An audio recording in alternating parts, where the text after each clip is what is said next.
Bonjour à toutes et à tous, mesdames et messieurs, ravi de vous retrouver pour le point de l'actualité du midi sur la chaîne des nouvelles idées Savane TV. Et pour le menu, ce midi, c'est parti pour le Festival Droit Libre 2021. Quel avenir pour nos enfants dans ce contexte d'insécurité? C'est le sujet de réflexion de cette 16e édition de Ciné Droit Libre qui a débuté samedi dernier. La cérémonie d'ouverture à revivre dans un instant. À l'international, le président sortant, Adama Barrow, est réélu président de la Gambie avec 53% des voix. L'opposition gambienne conteste déjà les résultats de la commission électorale gambienne et parle de fraude.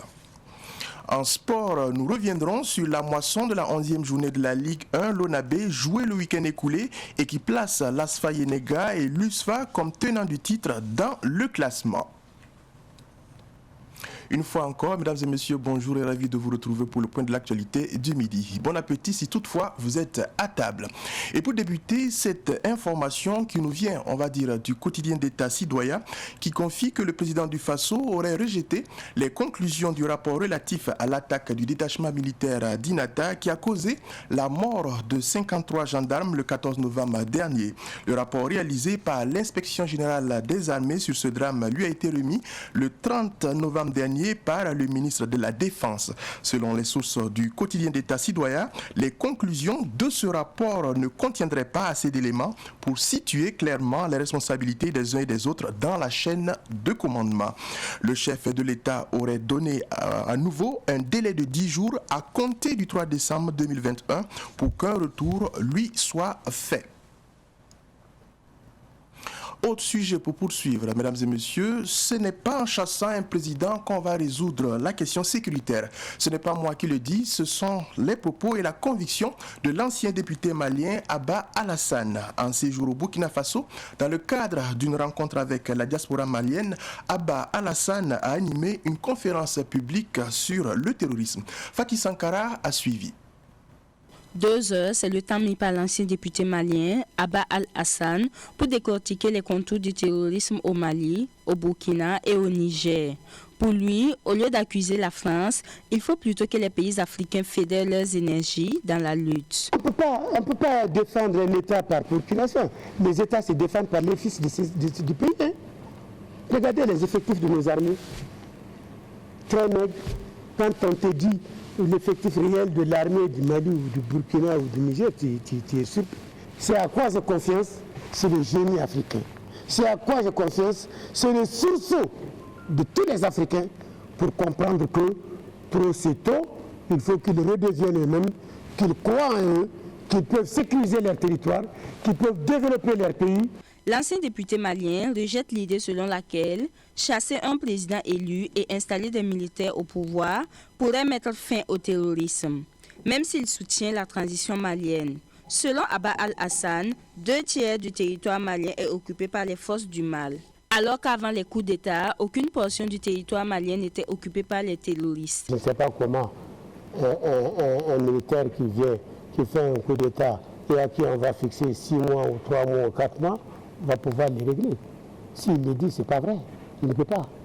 Parce que vous savez ce que les gens disent avant d'arriver au pouvoir, c'est totalement différent de la réalité du pouvoir quand il est dedans, quand il est toi-même. Ce n'est pas possible. Ce n'est pas possible. Je crois que le président élu, il a toutes les cartes, d'abord pour obtenir le soutien qu'il faut. Parce qu'il faut comprendre que lorsque tu fais un coup d'État, les partenaires se démarquent tout de suite. Parce que vous violez les textes de la CEDEAO, vous violez les textes de l'Union africaine, vous violez les textes des Nations Unies. Tout accès au pouvoir doit se faire de façon démocratique par les moyens des urnes. Celui qui vous dit qu'il va venir au pouvoir aujourd'hui et régler la question sécuritaire en un temps de mouvement de façon instantanée, mais je crois qu'il est en train de raconter sa vie. La question sécuritaire est beaucoup plus profonde. Les enjeux sont beaucoup plus profonds. Mais faut-il combattre ou négocier avec les terroristes? Oui et non. Il faut faire les deux à la fois. Parce que dans les rébellions, il y a toujours des gens très flexibles.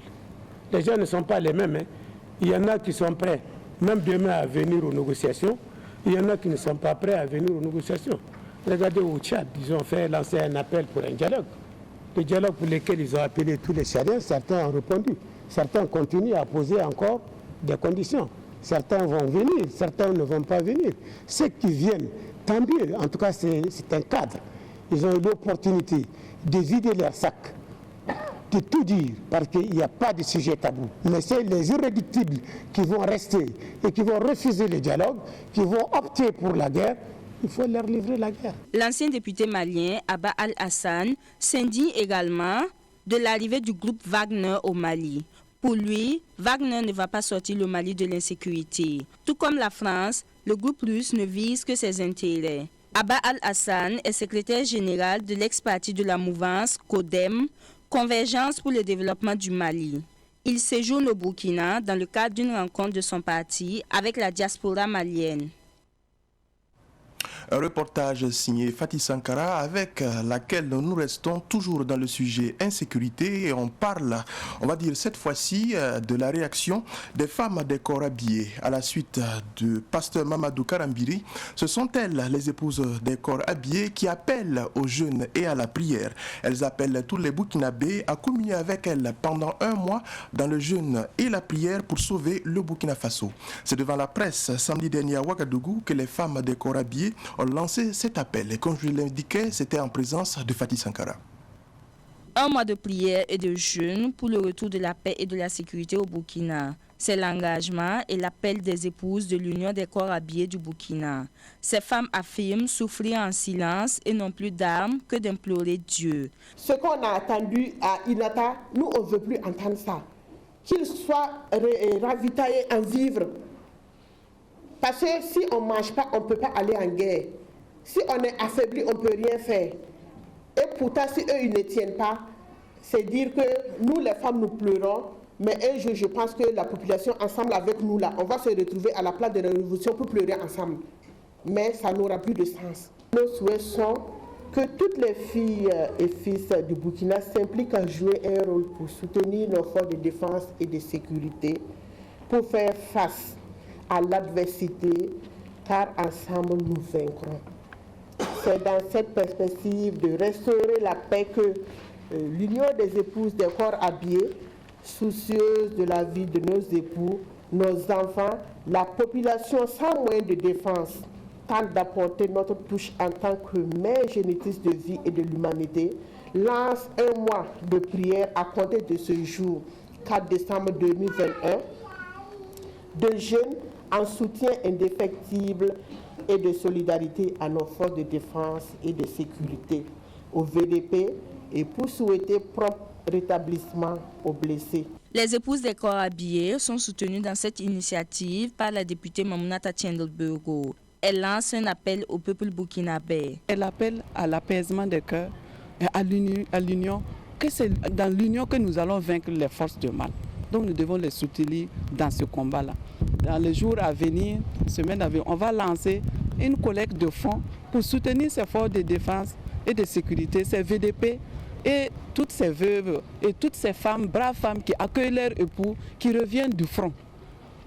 Qui reviennent du front et qui sont dans la douleur, dans le stress. Et c'est ce qu'elles ont dit. Et elles sont là pour les consoler. Donc les populations aussi doivent se mettre debout pour consoler, pour soutenir ces braves hommes. Les épouses des corps habillés demandent de mieux équiper les FDS au front. Elles souhaitent également le renforcement du suivi psychologique des épouses et des veuves des FDS. Et parlant toujours d'insécurité, on apprend de par nos confrères de Infowakat.net qu'un corps sans vie a été retrouvé hier à Tinakov, dans la province de Loudalan, région du Sahel. Il s'agirait de l'auxiliaire de santé qui avait été enlevé le samedi dernier par des individus armés non identifiés. La victime est en poste, il faut le préciser, était du moins en poste, il faut le préciser, au centre de santé et de promotion sociale CSPS de Tinakov. Et puis, précisons que ce jour 6 décembre, cela fait 21 ans aujourd'hui que l'élève en classe de CM2, Flavien Nébier, est décédé. Il a perdu la vie au cours de la répression d'une manifestation à Boussé, localité située à une cinquantaine de kilomètres de la capitale Ouagadougou. À quel niveau se trouve cette affaire? Pourquoi tant d'années passées avec le silence de la justice? Autant d'interrogations qui laissent en conséquence les scolaires hors des classes, à l'exemple de Puitenga qui ce matin a connu, on va dire, des élèves hors des classes en termes d'information qui nous est revenu. Et c'est en page culture que nous poursuivons cette édition. La 16e édition du Ciné Droit Libre a ouvert ses portes samedi dernier à Ouagadougou. Cette cérémonie d'ouverture s'est soldée par des hommages à des personnes et également des projections de films. Le film de la cérémonie de l'ouverture de Ciné Droit Libre 2021 avec Pakisba Mariam Ouedraogo et Gisèle Zungrana. C'est sous le thème « Quel futur pour nos enfants ?» que se déroule le festival Ciné Droit Libre de cette année. Une 16e édition qui met l'accent sur la situation de crise sécuritaire actuelle du Sahel. Je crois profondément qu'un avenir, un futur radieux est réservé à l'Afrique. Parce que justement, quand on nous demande de parler de quel futur pour nos enfants, et j'ai fait noter que les rédacteurs du thème nous ont donné le choix, en nous donnant un thème pluriel, les futurs. Quel futur? Alors je dis d'habitude que les futurs qui s'offrent au peuple sont grosso modo deux types de futurs. Le futur catastrophe et le futur radieux. Et je suis convaincu, moi, que c'est un futur radieux qui attend l'Afrique parce que quand les peuples atteignent un certain niveau de souffrance, quand j'étais il y a 30 ans, je faisais des conférences, je disais qu'avec le génocide du Rwanda, je disais que l'Afrique a atteint le fond et après le fond, on ne peut pas aller plus loin. Donc il ne reste à l'Afrique que de rebondir. C'est également un appel lancé à la jeunesse et aux dirigeants face aux milliers d'écoles fermées et aux familles endeuillées selon toujours Cheikh Tidiane Gadio, ancien ministre sénégalais des Affaires étrangères, président de la cérémonie. On peut dépeindre le tableau. Moi, je ne dépeins pas en noir ou en blanc ou en chocolat. Ce n'est pas ça l'enjeu. Je pense qu'il est temps que, diplomate ou pas, coordonnateur de grands projets comme Ciné Droit Libre, etc., qu'on commence à dire la vérité. Et cette vérité fait mal. Et je suis convaincu que les raisons qui doivent nous faire espérer, c'est l'attitude de la jeunesse africaine. Elle a rompu avec tous les stéréotypes du passé. Cette jeunesse n'a pas peur de l'avenir. Elle n'a pas peur du passé parce qu'elle ne connaît pas un certain passé et elle a coupé avec ce passé. Cette jeunesse est indépendante foncièrement et cette jeunesse est prête à construire la renaissance africaine. De nombreuses innovations sont à l'ordre du jour. Cette 16e édition est placée sous le signe du don de vivres, du soutien aux déplacés internes. Chaque citoyen qui veut apporter son soutien peut déjà venir avec des vivres pour donner au niveau de Gambidi. Ensuite, au village du festival, c'est sur le terrain du Newton. Là, c'est projection de films, plateau télé, débat avec nos parrains, Alpha Blondy, Youssoufa, qui seront présents dans cette partie du festival. Et là aussi, les Burkinabés peuvent venir faire leurs dons en suivant les artistes, en suivant les films. Nous avons décidé d'inviter des décideurs, des ministres en l'occurrence, qui seront face aux enfants. 4 ministres, le ministre de la Sécurité, le ministre de l'Éducation, le ministre de l'Environnement et le ministre de l'Habitat, pour qu'ils viennent dire aux enfants qu'est-ce qu'ils ont prévu en termes d'éducation, qu'est-ce qu'ils ont prévu en termes d'habitat où les enfants vont dormir quand ils vont grandir, quelle sécurité ils ont prévu pour ces enfants et quelle école pour nos enfants. À cette cérémonie d'ouverture, un vibrant hommage a été rendu à Fejeri John Rawlins, parrain de la 10e édition, et à Mobe Mevege, qui a été ambassadeur du Ciné Droit Libre. On reste dans le 7e art, donc le cinéma, et on parle cette fois-ci de formation. L'association Cinéactif, ce collectif de professionnels du cinéma, a initié un projet de formation dénommé Écran citoyen. Ce projet est une contribution des jeunes cinéastes à la lutte contre l'extrémisme violent et à la promotion du vivre ensemble au Burkina Faso.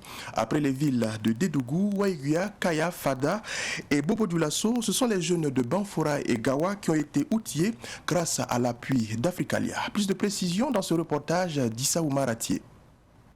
Pendant que je mets celui-là pour prendre les sons qui viennent directement... Ils sont une soixantaine de jeunes qui ont bénéficié d'une formation d'initiation au métier du cinéma et de l'audiovisuel dans les villes de Banfora et Gawa. J'ai appris à faire des montages, à filmer des scènes.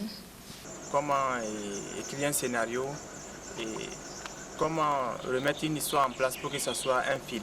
Pendant 10 jours, dans chacune des villes, les participants ont été initiés à l'écriture de scénarios, la réalisation, la caméra, la prise de son et au montage. J'ai aimé le montage parce que c'est un travail très astucieux et puis ça nous permet de voir comment tout doit se passer À partir du montage, tu sais déjà comment tu dois gérer la scène pour pouvoir bien faire le découpage et tout. Donc je trouve que c'est un travail très... À travers cette initiative, l'association Cinéactif vise à outiller les jeunes des provinces afin qu'ils puissent réaliser des vidéos de sensibilisation, parler de leur réalité et promouvoir leur culture. Et on a entre nos mains un outil, une arme qui est très puissante, qui est l'audiovisuel, qui est le cinéma, qui peut nous permettre de faire des films, qui peut nous permettre de raconter des histoires par nous-mêmes. Et c'est surtout ça. Voilà. Comment arriver à transmettre à ces jeunes-là, qui sont très passionnés, c'est ce qui est très important, ils sont très passionnés, qu'ils ont une arme entre leurs mains, ils ont un outil avec lequel ils peuvent produire des films. Voilà. Dans chaque région, il y a des caractéristiques, il y a des difficultés, il y a des problèmes sociaux. Et eux, ils deviennent comme des ambassadeurs, ils deviennent comme des repères aussi pour d'autres jeunes. Voilà. De faire ces petites vidéos-là, parler de leur réalité, raconter les histoires par eux-mêmes et sensibiliser leur communauté. Et surtout, ce qui est le plus important, comment être utile à leur communauté. En tant qu'élève, ça nous arrive de faire des vidéos juste pour plaisanter. Ça va me permettre de renforcer ma manière de filmer. Et aussi, ça me permettra de faire des vidéos de sensibilisation pour pouvoir amener mes camarades jeunes à arrêter certaines de leurs actes. Je crois bien que cette formation me permettra d'ajouter quelque chose de plus dans le milieu que je suis, qui est la vie associative. Parce que dans notre milieu, nous faisons beaucoup de vidéos de sensibilisation, beaucoup de vidéos de partage d'informations. Cette formation me permettra de mieux faire mes vidéos. Après la phase théorique, place à la pratique qui a permis aux participants de réaliser des petits films de sensibilisation sur l'extrémisme violent et la cohésion sociale. Notre film parle d'un VDP nommé Bouba et de sa femme. Averti d'une attaque dans le village voisin, Bouba a voulu faire partir sa femme et ses enfants pour les mettre à l'abri. La femme arriva en ville. Elle passe de porte en porte, elle n'a pas d'endroit où loger. 2 jours après, Bouba revient et il se rend compte qu'il y a eu son propre ami, son ami d'enfance, qui a refusé d'héberger sa femme chez lui. À travers ce film, nous voulons que les gens aient un regard sur les déplacés internes, qu'ils soient solidaires envers eux. Les différentes sessions de formation se sont clôturées par la projection des films réalisés par les participants devant les autorités régionales de la culture, des arts et du tourisme. Alors moi, je me dis quelque chose. Alors si en 10 jours, vous avez pu réaliser ça, quand serait-il en 1 an ou en quelques mois? Alors ça va. Ces sessions de formation ont eu lieu grâce à l'appui financier de Africalia. Il faut remercier 2 structures, bon, je dirais 3. La région même qui a accepté recevoir l'activité, la structure Cinéactif et Africalia. Ils ont semé une graine. Je dirais sans fausse modestie, et ils verront l'arbre pousser et donner même des fruits. Autre actualité pour poursuivre, la commune de Lataudin était en ébullition le week-end écoulé. Et pour cause, l'association Jeunesse Teltaba a organisé les 48 heures d'activité de Bahir Daré. Cette 5e édition de Bahir Daré a mobilisé en plus des jeunes et des femmes, des anciens ainsi que des ressortissants de la commune. On voit cela avec Siblina Kelsey. Cohésion sociale et développement de la commune de Lataudin, quelle contribution de l'histoire, de la culture à une jeunesse résiliente et participative. C'est sous ce thème que la population de Lataudin a communié durant 2 jours. Les ressortissants de cette commune du Passoré se sont ressourcés auprès des sages.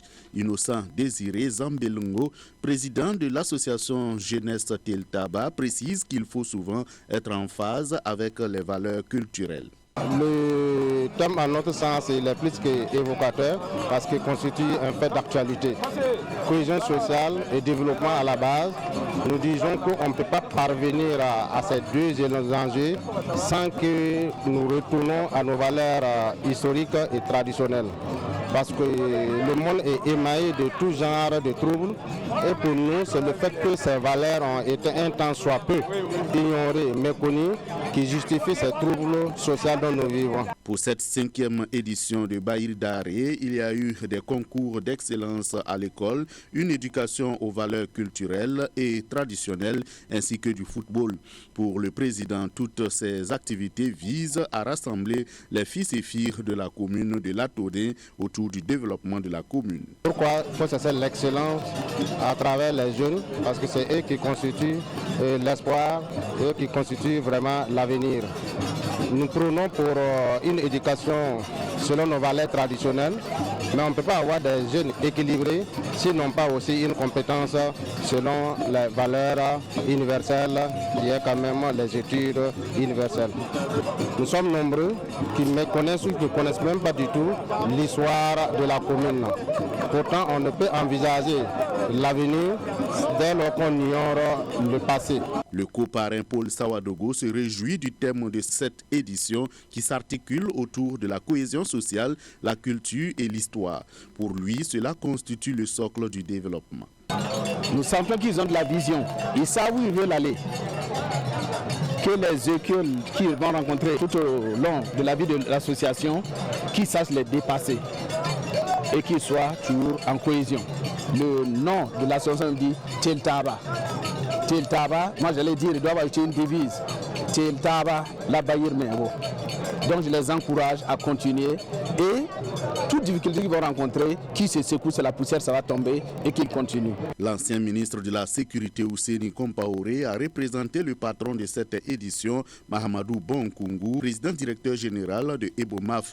Il a salué les actions de l'association jeunesse Tel Taba. La journée Bahir Daré a été agrémentée par des prestations de troupes traditionnelles. Dans l'actualité hors de chez nous, en Gambie, Adama Barrow a été réélu président à l'élection présidentielle tenue samedi dernier. 53%, c'est le score réalisé par le président sortant selon la commission électorale. C'est environ 1 million de Gambiens qui étaient appelés à choisir parmi 6 candidats leur président. Cependant, cette réélection du président Adama Barrow est contestée par l'opposition qui dénonce déjà des fraudes électorales. Le candidat arrivé deuxième, Oussainou Darboué, et 2 autres de ses concurrents ont promis de faire annuler les résultats de la commission électorale en Gambie. Et c'est en sport que nous poursuivons avec l'actualité notamment du week-end écoulé. La Ligue 1 Lonabé a livré le week-end écoulé ses rencontres de la 11e journée. Un but partout pour l'opposition Asfayenega contre Vitesse. AS Sonabel qui a échoué face à Majestic SC, dominé par 1-0. La SFB a été dominée par 2-0 par l'USFA. On peut noter aussi la défaite de l'EFO face à Royal FC. Et pour le classement, toujours pour ce qui est de la 11e journée, place, on va dire, l'Asfayenega et l'USFA comme tenant du titre avec 19 points, suivi du RCK avec 18 points. Au bas du tableau, on retrouve l'AS Douane et l'ASFB 10 points chacune. Et l'AS Coupela boucle le classement avec 8 points pour ce qui est du classement que vous voyez sur vos écrans. Et en sport, et avant toujours de nous quitter, bonne nouvelle on va dire pour Bassiri Sport Club de Wayalgain qui évolue maintenant en 3e division. Ce club a célébré cette ascension avec la coordination des anciens joueurs comme l'ex-international de football Préjus Nakoulma qui a fait ses premiers pas dans ce club. Plusieurs activités organisées en 72 heures en fin de semaine dernière sur le plateau Omnisport du secteur 52 dans l'arrondissement 10 de Ouagadougou. On voit cela avec Ruben Wilson Kodjo. Ces 72 heures d'activités sportives pour célébrer la montée en 3e division de Bassibiri Sport Club étaient placées sous le thème devoir de mémoire et cohésion sociale. Un cross populaire, des jeux de société et plusieurs matchs de football dans toutes les catégories étaient au menu de ces 72 heures. Devoir de mémoire et cohésion sociale, ça veut dire quoi? Nous étions les premiers joueurs du Bassibiri. Aujourd'hui, nous sommes fatigués et nous voulons donner cette relève-là aux jeunes qui sont là actuellement pour qu'ils comprennent comment le Bassibiri a été créé. Les parrains et partenaires qui ont accompagné l'initiative nous parlent de leur motivation. Je suis père de quartier Mais actuellement, je suis considéré comme un fils du quartier. Parce que ça fait une dizaine d'années que je vis là. Bon, et tous ceux qui sont venus me voir, en tout cas, c'est des gens avec qui on échange, on est tout le temps ensemble. En tout cas, ça m'a fait plaisir de comparer. Moi-même, déjà, je suis un fils du quartier. Il était important aussi que ce qui se passe aussi dans mon quartier, je puisse quand même jeter un coup d'œil et regarder ce que je peux apporter à ce quartier. Deuxièmement, moi-même, j'ai été un acteur, c'est-à-dire un joueur du Bassibiri Sport. Préjus Nakoulma a fait également le déplacement pour féliciter les initiateurs. Tout a commencé ici, tout a commencé sur ce terrain avec mes amis d'école, mes amis d'enfance et tout. Et aujourd'hui, c'est une très bonne chose déjà pour le quartier, c'est une très bonne chose pour l'évolution du football parce que je pense que dans ce secteur, on a eu une très belle génération. Le ministre de la Jeunesse, patron de ces 72 heures, avait joué contre Bassibiri Sport Club quand il jouait avec l'équipe de Saint-Camille et être patron de cette activité a plusieurs sens. Mais ce qui est important et ce qui m'a donc amené à participer, à donner donc mon accord au patronat donc ces 72 heures-là, c'est qu'on parle donc de cohésion, on parle donc de solidarité. Au moment précis donc de la vie de notre peuple, nous avons beaucoup plus besoin de cohésion, de fraternité. Nous avons plus besoin donc de nous parler. Et le sport est un facteur donc de cohésion, est un facteur donc de solidarité. Vivre ensemble, c'est vrai, c'est se quereller souvent, c'est se disputer, mais c'est en fait avoir de la tolérance vis-à-vis donc chacun de nous et surtout de cultiver donc la cohésion parce que nous en avons besoin. Notons que le match amical entre Bassibiri Sport Club et Saint-Camille a clôturé ces 72 heures de la coordination des anciens joueurs de Bassibiri Sport Club.